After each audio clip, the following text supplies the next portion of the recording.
if you smell what The Rock is cooking. Acknowledge me. You don't know what hard times are, Daddy. We are bad to the bone. Get it? Bad to the bone. Tell me when I'm telling lies. I'll fight anybody. Who do you want? Just let me fight him. Let me tell you something, Jim Ross. Mega powers, yeah. Hogan, we got it for you. No! We are the best of the best. Woo! Wheeling, dealing. Smart marks. And that's the bottom line, cause Stone Cold said so. Welcome to Talk 'Em in the Building, a pro wrestling podcast where we focus strictly on the pro wrestling promo. My name is Adalid. I'm here with the homies. I'm here with Greg, with Adrian, and we're going to do a little bit of a reverse episode today. We're going to go back to something that we tried in the past. We're doing an in the building report because my compadre over here, Adrian, went to a live show recently, and we want to get his thoughts on everything from top to bottom on how it went. But before we do that, let's get into it for today. Again, this is Talk 'Em in the Building. If you haven't liked or subscribed, check us out. We have a whole back catalog where we get into different promos from different eras, from the serious to the funny to the, more ponderous and whatnot. If you do listen to us on there, you can get a sense of what we do on a regular basis. But for today, before we get into the building report, as it were, I want to get your thoughts on something more topical and something about thinking about what gets us into the building. Maybe not necessarily a promo right away, but maybe a personality. So there's always times when a show comes to town and maybe you're on the fence about whether or not you're going to go. You know, we have our significant others who have their favorites. We have our favorites. And every now and then we have that must person that if they're on the card, doesn't matter what else is on there, you're going to be there. For this question I have today is, what are your thoughts on Goldberg joining WWE for a match at, in Atlanta with all the history that means? And is that enough to bring you into the building, to get you into the building, as it were? Greg, I'm going to come to you because you have a very storied history with WCW and the history in WCCW and every predecessor that comes up to what a Goldberg represents for that era of WCW and pro wrestling. So what do you think? What are your thoughts on Goldberg making his return? So your first question was kind of like, is he enough to get me into the building? Not necessarily, but I am going to be in that building. I will be in State Farm Arena for Saturday night's main event, and I bought the tickets before the rumors even came out that it was going to be Goldberg. Fair. But I will say, him being there does make me a little bit more excited. I'm not a big fan, to be honest, of going to Raw, of going to SmackDown, or Saturday night's main event. I don't really like going to TV tapings because to me, there's a lull, there's commercial breaks and all that, and it's cool to be there, but most of the time I leave, I'm like, man, I'd rather be at a house show. Now, pay-per-views are different, but in this case, because growing up here, in WCW land in Atlanta, huge Georgia fan. I remember Bill when he played for the Dogs. Go Dogs. I remember him making the Falcons. I was in the building when he won against Hogan. And I did have a Hogan shirt on. I was not cheering for Bill. That was NWO through and through.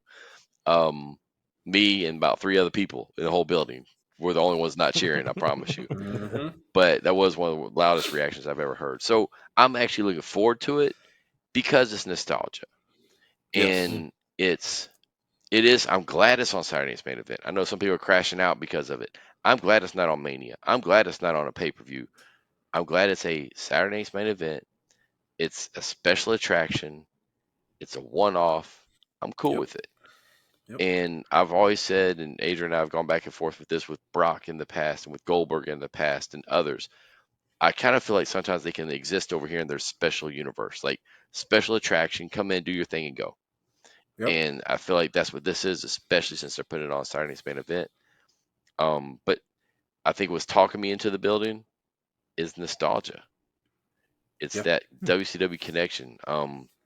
Before we jumped on here, I said I'm looking forward to it. I will be very disappointed if there's not some WCW references, some type of throwbacks, whether it's a Bischoff in the crowd or Bischoff is there, or whatever you can do with it. I mean, obviously Sting's with AEW, Shivani's with AEW, but just going down that path, what other connections could we have? The fireworks and all that. I would love to see them even change up the set a little bit to make it a little bit more Nitro-esque. That'd be kind of cool. Mm-hmm. That'd be cool. So I'm going to frame the same question a different way, just out of curiosity. So we're talking about Goldberg because he is the man of the hour. He's the one that he's going to be in the main event against Gunther. Is there that one performer, either nostalgic as you mentioned, or more modern day, that if a show got announced tomorrow, right? We have to move venues, whatever happens, and it's in your area. Who is that one performer that you're gonna go out of your way to see because suddenly they got announced for the card? And I'm gonna say mine for very last. So I'll tell you what I did last year. So last year, Chattanooga, Tennessee went on sale for a house show, and it was right after Mania, and I was on it. And the main reason is this right here. I was like, I'm going to see Cody. If he don't win this belt, I'm gonna be pissed. But I was like, and obviously this is not this year, but the year before. And I was like, I want to be there. I want to see him. I want to be there live when he shows up, one of his first house shows with the belt. And that was somebody who I enjoyed Cody in AEW. I respected what he did. From that perspective, always liked his dad, but dad doesn't have that much to do with it. I kind of judge them on their own, and I just like what Cody did with WWE. And it was a long story, and he invested me emotionally in that story. And so for me, the crescendo, while he did win, was also me being there in the building at a house show, driving up to Chattanooga, Tennessee to watch. So as a little appetizer, a little precursor to what we're going to get into with Adrian here with the live report, talk a little bit about that reaction, because you're right. This is one of the first shows off a Mania win. Like, what is the crowd like? We always talk about it being a new era in WWE. What did it feel like in the building? It was interesting. They were there to see Cody, and it was 100%. We had some good matches, except for Nia Jax. I remember that was the worst match of the night. And everybody's like, "Oh God," and she was awful. And my son went with me. He goes, "How does she have a job?" I was like, it was bad. But people were there to see Cody, and I can't tell you the last time I was at a show of any kind. It may have to go back to the Attitude Era, where people were there for that one person. They were there for Stone Cold. They were there for The Rock. But they were there for Cody, and people lost their minds. They were singing. It's like going to a Super Bowl parade. They were like, you want to be a part of that celebration. Yeah. And people didn't leave. And I can even say that with Bad Blood too. People did not leave until Cody basically dismissed them. It was like, you're the main event.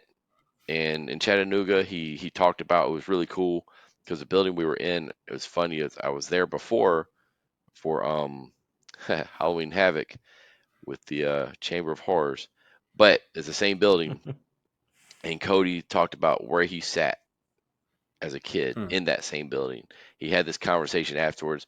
The whole crowd's just sitting there. It was kind of like, until he was done, nobody left. Normally it's 1, 2, 3 people gone. It doesn't even matter what that main event is. Trying to beat traffic. And they all just sat there. Every single person. That place was sold out for a house show. That's awesome. Incredible. Yeah.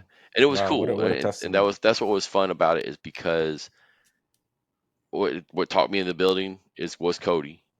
The possibility of him winning the championship at Mania. And then being there, you saw that everybody else was there for the same reason. They sold out of Cody's stuff.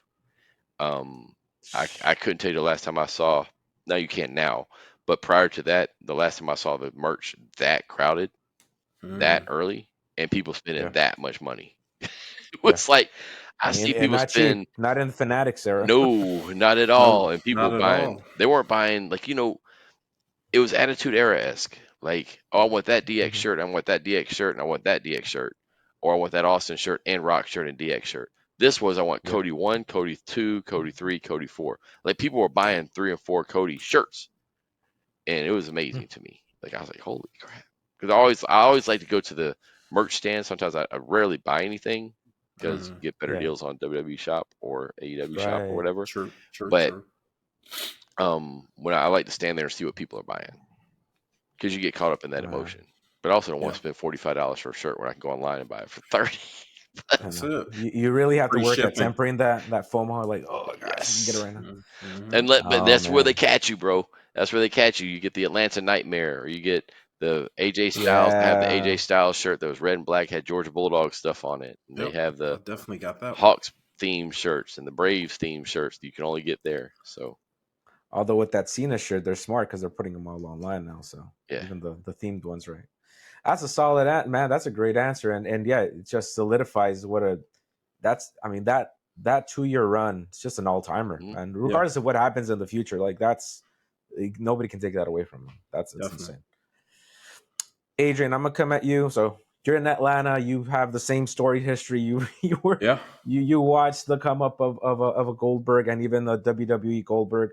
Does it inspire you to be actively in the building if Goldberg is there? And what's your motivation with seeing him back on TV? Absolutely. I don't get how wrestling fans really bug out about the fact that he doesn't have long matches. He's old and all of these reasons. The entrance alone, the chants alone, you gotta be in the building to be a part of that chanting Goldberg, Goldberg, with that music playing. Once you see the entrance and all of that, true, the match may not be the longest, but it is what it is. That's always been the case with Bill Goldberg. Like Greg said, I'm a diehard Georgia Bulldog fan. Everyone knows that. Bill Goldberg, even though I'm also a diehard Bret Hart fan, I still like Goldberg. I don't care. I don't give a shit. Like, I don't care. I don't care because Goldberg was an event. It was always a special event. It was always a big fight feel. And, what was that? Mania back in Orlando that we went to.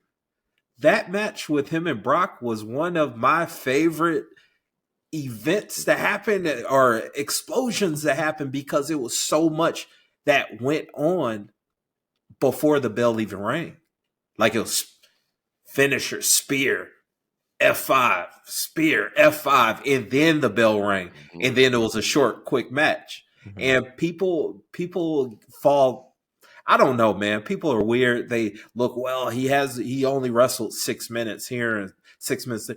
Yeah, but that entrance alone, how excited were you while watching that entrance? How excited were you once you saw that pyro going off and him punching and growling and him blowing the smoke out of his nose? Little stuff like that makes him a legend. And if you don't agree with me, then you're just sadly mistaken, bro. You're missing the script of pro wrestling. You forget about watching pro wrestling as a kid and falling into, man, these guys are larger than life superheroes. Bill Goldberg was a superhero. Yeah. Make no mistake about it. I could care less of his in-ring work and all that. I could care less, man. That entrance alone is 5 stars. I'm sorry, IWC. That entrance alone, being in the building and chanting and seeing this dude spear the hell out of whoever was in front of him, that and a jackhammer, that alone, that's worth it. That's worth the price of admission in my book. So fair. Yeah, I'm gonna ask you the same question I asked Greg then, but I am going to put a little caveat on it for you. Is there that one wrestler, past, present, current, whatever you might be, that no matter what else is on the card, if they're on the card, you're going to buy a ticket tomorrow? You can't say Bret Hart. No, I know. I'm going to give you my second best, Brock Lesnar. If Brock is announced, and I know that he has something that's worth showing up for, I'm there. Yeah. You tell that music. I guess I'm a entrance mark. I don't know, but when that Brock Lesnar music hits, it gets something out of me. I don't know. I'm like the Brock Lesnar guy. You know that? Like you get hyped, bro. Yeah. So it's definitely Brock. Like they announce something right now that Brock Lesnar is going to be. Right now, we're filming at 10 p.m. If they say, hey, Brock Lesnar is going to be at center stage at 1 a.m., I'm there. Whatever. Cool. Mm-hmm. I'm there. I may pick up Greg on the way there. I don't know. like I'm showing up for Brock Lesnar. He's must-see TV. In my opinion, he's the last true superstar in pro wrestling for me. There's two guys that my dad likes. And because we saw him live at a Hell in a Cell, it's Undertaker and Brock, because he said they really look like they're beating up each other. Yep. I'm like, well, they might be. Great answers. Yeah, I love that. Yeah, because, and I think what the common thread here within all these are superstars, right? These are, even if you take them out of a avenue of pro wrestling, if you see him out in the crowd, if you see Cody out in a suit, he looks like somebody. Mm-hmm. If you see Brock, suit or not, or jeans or not, he looks like something. It's like a mutant, right? He's like, you're from a different world here. I think one thing about Brock to me is the way you said he's the last great superstar. I think about him as the last great attraction, because he is an attraction, and that's how I feel like the way they even used him for the most part, except for that long run with the belt, was as an attraction. Definitely. And that, what him and Goldberg did for their little program, I don't care what anybody says, that was a magical program.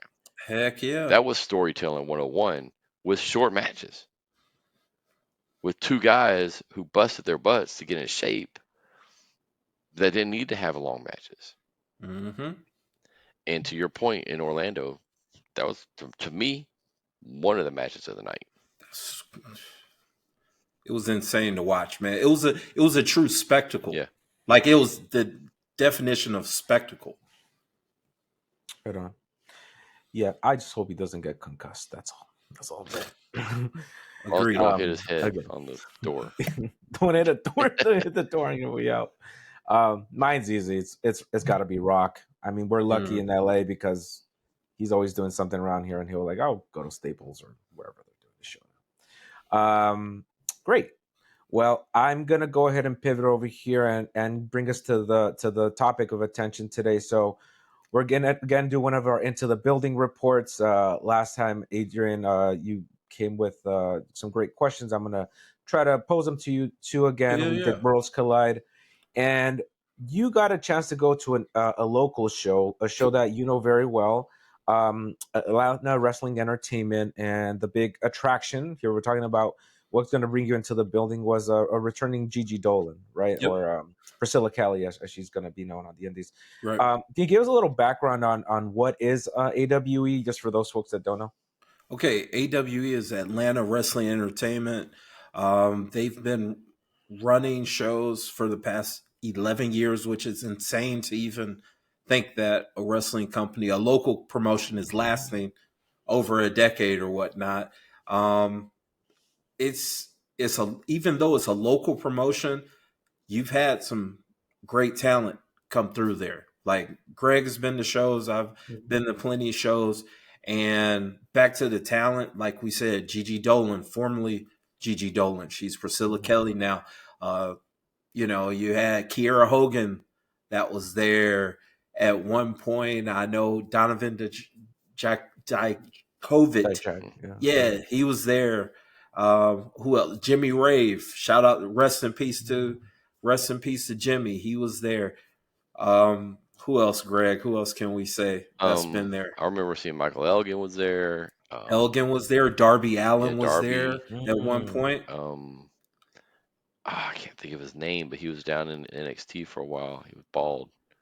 He was their champion for a little while. Oh, yeah. Danny, the mayor. Man, what is? I'm trying to think of his WWE name. Danny Burch. Yeah. That's it. Yeah. Okay. He was the champ, and the current champ is our AEW/ROH talent, Carly Bravo. So, correct me if I'm wrong. Didn't Ethan Page go through there before too? And Ethan did do a show as well as Cedric. Cedric did a show there. Lince Dorado. I think Austin. I think he did one. I think I don't. Oh, Marty Bell. I can't talk. Yeah. I can't bring up my Marty Bell story. Shout out Marty Bell. Yeah, shout out to Marty Bell. She was definitely there. So they've had plenty of talent. The guys who run it, they know wrestling. They're like us, man. They grew up knowing and loving wrestling, and you can have some interesting stories with both of those guys. So shout out to Josh, shout out to Murder for putting on one hell of a show. Mm-hmm. Yep. Yeah. Awesome. So clearly, this is an established show you go to. This is something that, you're known for. This particular show, who or what talked you into the building? What made you want to go? Okay, so what ultimately talked me in the building, I struggle with that answer because on one hand, I want to say Priscilla Kelly coming back, returning, really did convince me to drive up to Canton to go see it. But ultimately, I'm going to go ahead and side with the family of other AWE fans that I hadn't seen in forever that all wound up showing up to support her. But it was essentially like a family reunion of sorts, There were a number of fans that, after pandemic, things got weird with a lot of us in the sense of we're not as comfortable going out and all this stuff. But this event in particular, I knew for a fact that a couple guys that I hadn't seen for a couple years were going to be there sitting in the stands, not even thinking about the people in the ring who wound up delivering for sure. I was thinking about the people that were going to be in the stands, guys that I would sit and talk with, politic with all these other shows, man. And shout out to my guy. It's still real to me. Damn it. Dave was there. No way. Got to talk with him. I hadn't seen him in years. So shout out to him. And, it was a lot of, and my buddy Eric, who's a part of Suplex Dinner Club. Like he and his buddy drove from Columbus and Shout drove out to Eric too. Yeah. So, it was one of those things where who ultimately talked me into the building was that family that we had with AWE. And I think we still have that family, but it was just one of those things where all of us knew we were going to be at the next show and we all hang out. And then after the pandemic, shit got weird. So it was cool to see all of those guys at this show and be able to catch up in person. And that's what ultimately talked me into the building. Great. So you talk about, this familial sense, this almost community, right? For sure. Of pro wrestling fans. And, you guys are in the know. It's a good show. It's well run. You told me things in the past, but talk a little bit about the crowd, because if it's a crowd that's there, they're understanding of what the expectations are. Right. What kind of crowd was there that night? Was it more of a in the know crowd? Was a family crowd? Crowds shift too. And if I were to give it a rating or a grade, I would definitely give the crowd a B, in the sense that it was a good amount of fans there. But what really encouraged me about it, there's a lot of families there. And Greg and I have had this conversation about this promotion in particular, which is they seem to cater to a niche crowd, more adult crowd, more mature crowd. And sometimes that comes at the cost of people feeling comfortable about bringing their kids there.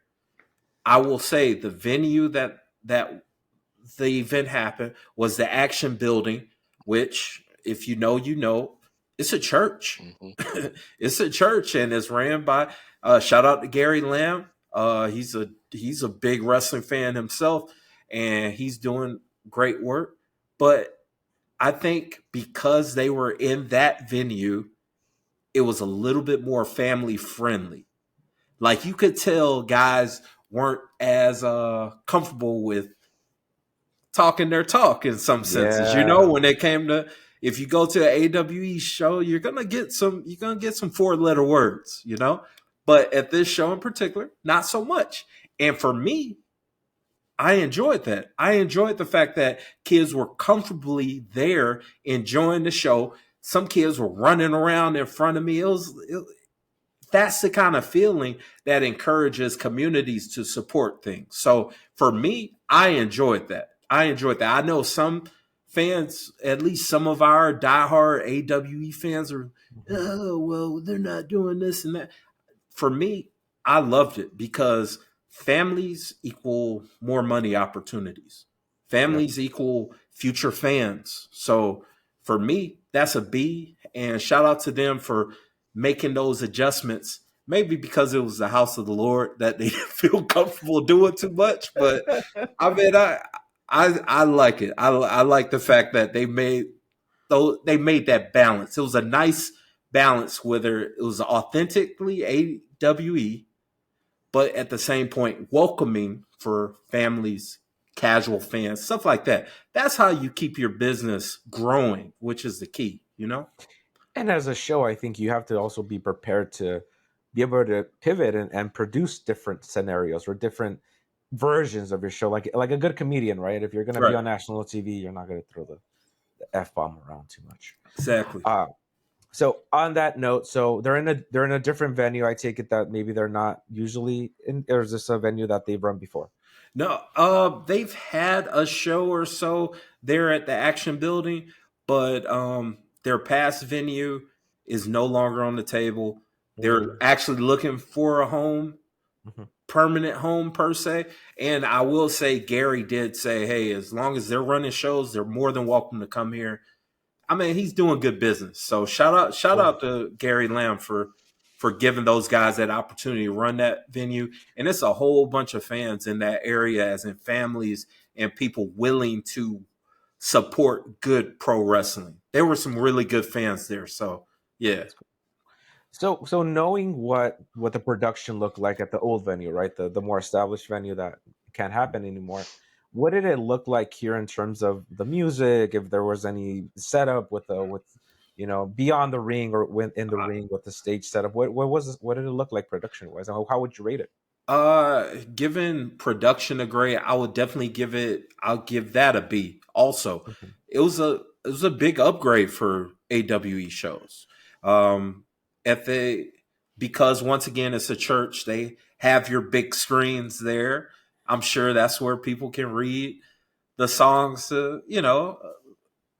church songs and stuff like that. But that was essentially their entrance videos, and it was exciting. You had lighting, and the only critique that I had for their production, because the music was on point, it was appropriately loud, the screens were there. My only critique, and that's probably me being nitpicky, was there wasn't enough central lighting at the entrance. So if you didn't have a good seat, you weren't going to be able to truly see who's walking down the ramp. And, I'm okay with I'm okay because you're taking the context of two big screens that say, it's this person, I know they're walking out. In the show, it was one or two angles that were happening near the entrance ramp. Wasn't enough lighting, so you don't really get to see what's going on there. So that's just a nitpick, but I'll give them a B just because of that.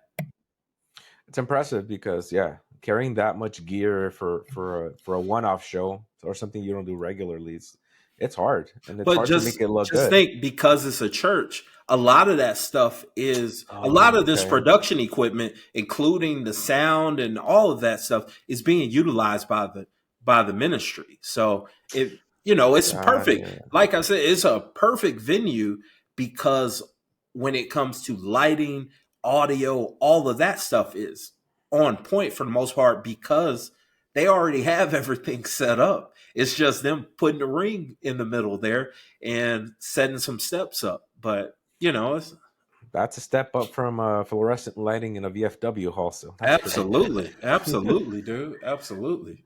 So I love when merch is done well. I love when little touches. I mean, I'm talking at an indie show when they actually put up some kind of something to hang their merch on, so you can see the T-shirts instead of looking through the crowd. Little touches like that. It doesn't take a lot to impress me. What was the merch situation like? You have a lot of indie wrestlers. My experience has always been they bring out their their roller carts and they put out their shirts as fast as they can, and then that's kind of it. What is the merch situation like for an AWE? Okay, so I'm gonna give this show in particular a C+. Okay. But don't take it as that being a bad thing, because in this show in particular, they did such a better job of having merch tables and people being out there to sell their merch and stuff compared to past shows, in my opinion. They were selling one table, they were selling action figures and DVDs, stuff like that. I rarely, if ever, see that at AWE shows. And that's something that I've even questioned the bosses of that promotion. Like, hey, why aren't talent selling, why aren't they selling shirts? Why aren't they selling merch? If somebody's willing to cheer you, somebody's willing to spend some money with you. You know what I'm saying? So it was just that disconnect that I like to think that they're moving in the right direction from this past show when it comes to merchandise. So I'll give them a C, but it's on the rise, in my opinion. Past shows, it would be a lot more of a rough rating, but this grade was a lot better. So I'm gonna extend the question. If you're going to an indie show, or this is obviously a more established independent, right? A little bit more high profile. What's that one piece of merch or a couple pieces of merch that you're looking out for that maybe takes it a level above besides just going to a one-off show? Well, for me, I meant the immediate buy for me is a really well-designed T-shirt. Because, if it's a cool looking shirt, if it's not just like I've said in past episodes, a black T-shirt is probably the worst thing possible for me aesthetically, even though I understand why everyone puts it on a black T-shirt. But if you have a creative design and if it suits your character, then I'm more willing to spend money with it, if that makes any sense. But I just think these wrestlers, no matter what level they're at, man, if somebody's willing to cheer for you, somebody's willing to spend some money with you. So think outside the box. In today's day, today's era where anybody can print shirts and anybody can print stickers and anything like that, or you can get in touch with a local, just opening your mouth and trying to set up some kind of way of creating merch or something unique that can get yourself further over. I don't see why you wouldn't invest in yourself, Great advice, and great advice for anybody that's out there trying to do it right now. Can I jump in on that real quick? Yeah, please. So you mentioned Nerd U. I've seen them in a couple of shows, and I don't know if you know, they actually run their own promotion as well. I didn't know that. Yeah, I didn't know that. Wrestling. Okay. They run out of Cornelia, but okay. And they've run a few other places, but his store is over in Commerce. Okay. So, but I like the fact that how he does his display. Normally, it's pretty robust. I mean, it's got a decent amount of stuff there. It is. Yep. And my thing, I'll put this on the promoter. The promoter should tell the wrestlers, we have somebody coming in like that. Because, let's call it what it is. Some of the wrestlers are not going to bring a lot. They may bring a few shirts, a couple of pictures or something, right? But if I'm a wrestler and I know Nerd U's coming in for a display, people are going to come to his. Let me sit up right next to him. And if I can sit up next to him, I can pull off some of his traffic. And I think, and I don't know about that show, but I have a question for you about the merch. Did they do a good job promoting the merch? And that's a good. And did or when the wrestlers came out, did the promotion do a good job promoting that these wrestlers are out here signing autographs, go get some merch, or did they just show up? Because I've seen it both ways.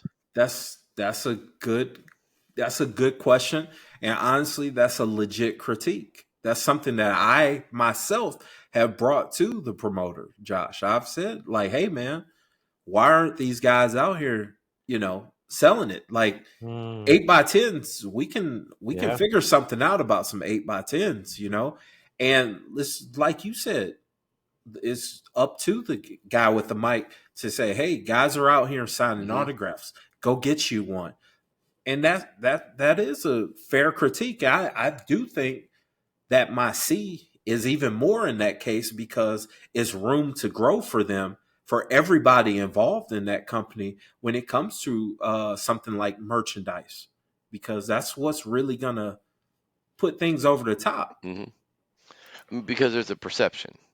Yes, there's a perception that I use a different venue. We go to volleyball tournaments, we go to hockey tournaments, baseball tournaments, and all that stuff. When you show up and you see merch, you feel like you're in an event. For sure. Yeah. And when I see quality merch, event shirts, kids might automatically go, I want that. We just talked about WWE and me going in that FOMO part, right? I need something, but I got to resist it because you want something. And I think that's the key there, is that when you have it, it's an enhancement for the show. Yep. But I think there's a part on the wrestler that has to have it, display it correctly, but then there's a responsibility to the promoter to promote it. I agree 100%. I will say, and I apologize for not taking a picture of it because I wanted to put it in post, but there was one performer in particular. His name's Warden, big dude.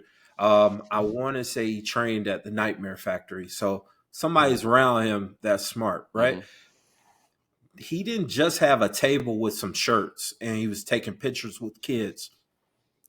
This dude printed out one of those banners, you know, posters or whatnot him with a QR code, I guess, to his Instagram or whatever.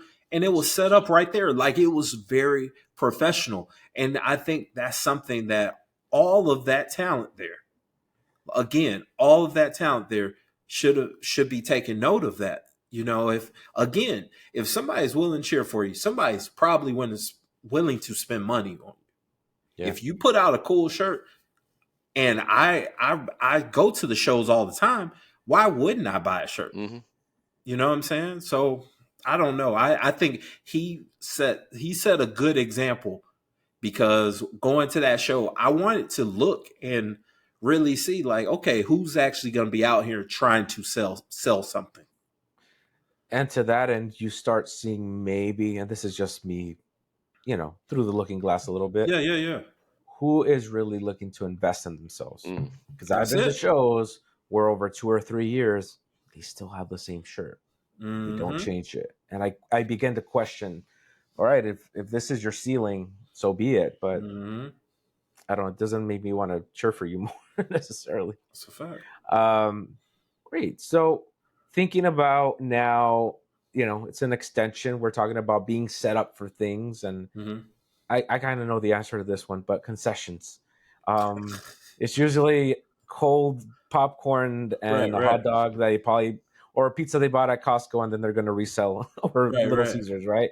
Right. What does concessions look like at an AWE show? And what do you rate it? And you're a little biased, though. I'm just going to say that. Yeah, with you saying I'm biased, I would give them an F, since I wasn't involved that evening, but because they were selling drinks or whatnot, and it's a church, so you're not selling alcohol, you're selling sodas and that stuff. I'll give it a C.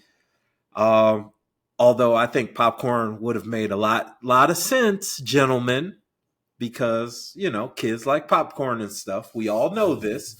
But I'll give it middle line C. They were selling drinks or whatnot, but they could have probably did a little bit more. Fair enough. I'm not gonna bury them. I'm not gonna bury the homies like I think they think I'm gonna do it, but no, I'm not gonna do that. The basics. That's can't complete before the show. All right, so I'm gonna ask you the question: Who stole the show? I mean, we talked about Gigi Dolan. Was it a Gigi Dolan? Was it somebody else that you didn't expect to kind of shine bright, as it were? Man, this show in particular, every match, every match delivered. Everyone did their job. Main event was terrific. Shout out to Kenway on that main event. But who stole the show were the ladies. Priscilla Kelly and I always feel bad for forgetting her name. Dang it. Priscilla Kelly and her opponent, they stole the show. They gave it up.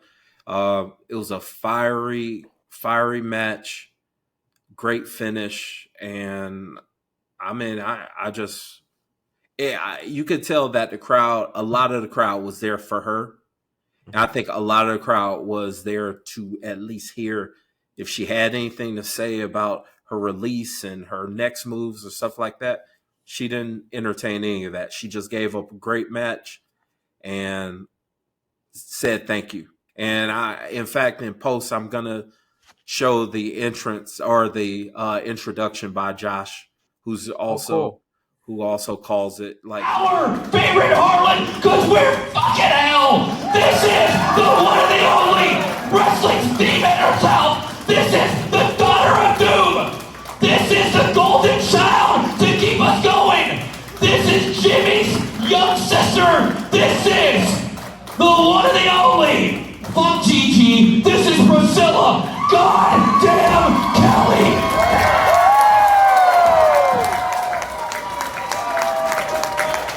Like he gave something fire. I think he cut a promo essentially for her because they're so close. So shout out to her.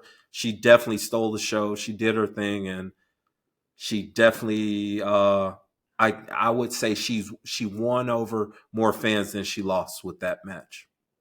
Wow, that's high praise. Yeah, especially on the come up now. And best of luck to her. For sure. Absolutely, bro. So you've been to plenty of AEW shows. Greg's been to plenty of AEW shows. So you have a standard. You have an expectation at this point. Yeah. What's your overall grade for this particular show? Man, I'm gonna give, honestly, I've been to, like you said, I've been to a lot of their shows, and I'm gonna give this show an A-. I'm gonna give it an A-. Okay. And like I said, every match delivered, every single match delivered.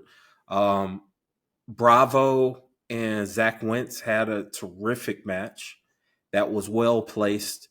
The tag match was fun. Shout out to Joe Black, he did his thing. And like I said, with the ladies delivering, and the main event was a steel cage match that was well wrestled.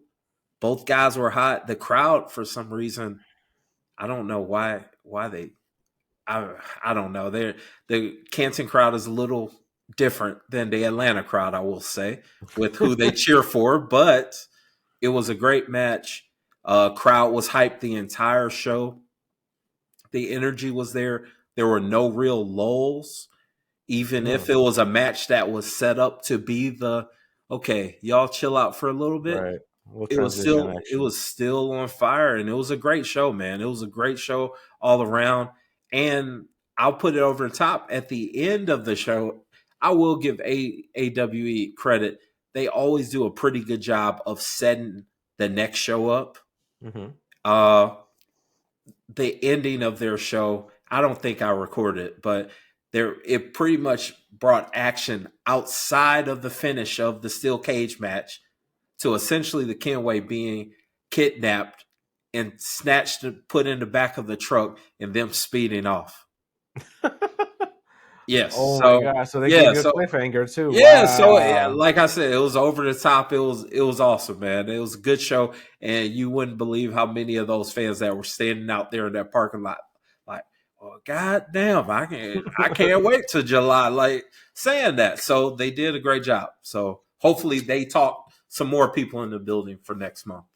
So talk them in the building. When's the next show? When should we look out for that? How can we say AWE? Well, definitely look them up. Atlanta Wrestling Entertainment. They're on all socials. Shout out to those guys. They're on YouTube. They got plenty of footage of things and past shows on their YouTube. And their next show is in July, and I believe it's going to be at the Action Building again. Very cool. It seemed like a good face for them during this time. So shout out to those guys again. Shout out to Gary Lamb again for hosting them, because he has his own promotion. He didn't have to do that, but he did. So shout out to him. And shout out to Atlanta Wrestling Entertainment. Right on, man. Yeah, and for anybody listening out there, if you're in the Atlanta area, go check them out. Definitely. If you do already, great. And go support your indies, man. Like, that's it. You got to. There's so much good stuff going on locally, and not everybody's gonna reach, but hey, we're trying, and people are trying, and putting these shows, as Adrian said, it is about community in a lot of ways, because a lot of us fans end up being part of that kind of production side because we love it so much. That's it.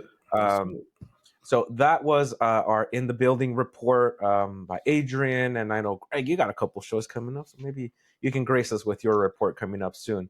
But that's going to be it for this edition of Talk 'em in the Building.